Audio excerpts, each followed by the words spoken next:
यावर्षी आपण जवळपास 1684 केसेसमध्ये ड्रंक अँड ड्राईव्हची कारवाई केलेली आहे आणि आपण सगळेच प्रस्ताव आरटीओकडे त्यांचं लायसन्स आहे 3 महिन्यासाठी सस्पेंड करण्यासाठी पाठवत आहोत। कायद्यामध्ये अशी प्रोव्हिजन आहे की 3 महिन्यासाठी सस्पेंड करण्याची प्रोव्हिजन आहे आणि भविष्यामध्ये त्यांनी परत ऑफेन्स केला तर त्याच्यामध्ये ते भविष्यामध्ये आरटीओ लायसन्स ऍक्ट सेक्शन 19 मध्ये ही प्रोव्हिजन आहे की जे दारू पिऊन वाहनं चालवतात, ज्यांच्या खटले दाखल होतात, त्याचे लायसन्स हे 3 महिन्यासाठी आपण सस्पेंड करू शकतो।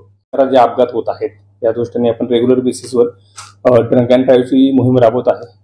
प्रत्येक आठवड्यामध्ये साधारण 3 ते 4 वेळा ही मोहीम राबवतो आणि याच्यामध्ये पुणे शहरातील वेगवेगळ्या भागामध्ये मोहीम राबवली जाते। याच्यामध्ये जनरली आपण खटले कोर्टामध्ये दाखल करतो, परंतु मोटार व्हेकल ऍक्ट सेक्शन 19 मध्ये ही प्रोव्हिजन आहे की जे दारू पिऊन वाहनं चालवतात, ज्यांच्या खटले दाखल होतात, त्याचे लायसन्स हे 3 महिन्यासाठी आपण सस्पेंड करू शकतो।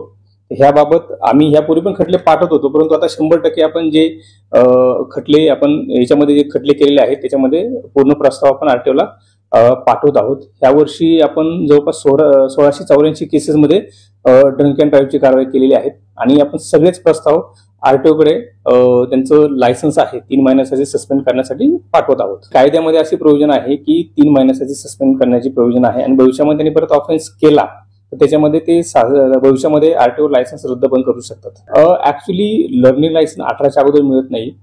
जे अल्पवयीन मुलं आहेत त्यांनी जर गाडी चालवली तर तो अपराध आहे आणि याच्यामध्ये आपण 199A याच्याप्रमाणे त्याचे जे पालक आहेत आणि त्याचप्रमाणे तो वाहनाचा जो मालक आहे यांच्यावर गुन्हे दाखल करतो। त्याच्यामध्ये 6 महिन्याची शिक्षा आणि 25,000 रुपये फाईन अशी प्रोव्हिजन आहे। त्याचप्रमाणे ते वाहनाचं लायसन्स आहे किंवा रजिस्ट्रेशन आहे ते 12 महिन्यासाठी रद्द होतं।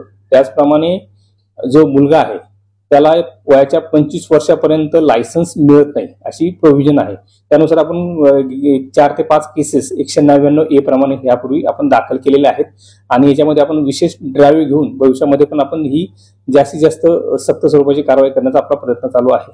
सर, समजा हे 3 महिन्यांसाठी यांचं लायसन्स जर रद्द करण्यात आलं आणि तरी देखील यांनी गाडी चालवली तर यांच्यावर काय कारवाई करण्यात येणार आहे? ड्रिंक अँड ड्राईव्ह वाल्यांचे जे 3 महिन्याचं लायसन्स आपण रद्द करणार, समजा परत त्यांनी ती गाडी चालवली विदाऊट लायसन्स तर त्यांच्यावर काय कारवाई करण्यात येईल? याच्यामध्ये पुन्हा त्याचा प्रस्ताव जाईल आणि याच्यामध्ये आरटीओला पॉवर्स आहेत, ते कायमस्वरूपी पण लायसन्स रद्द करू शकतात, पण हे पॉवर्स पूर्ण आरटीओचे आहे आणि ते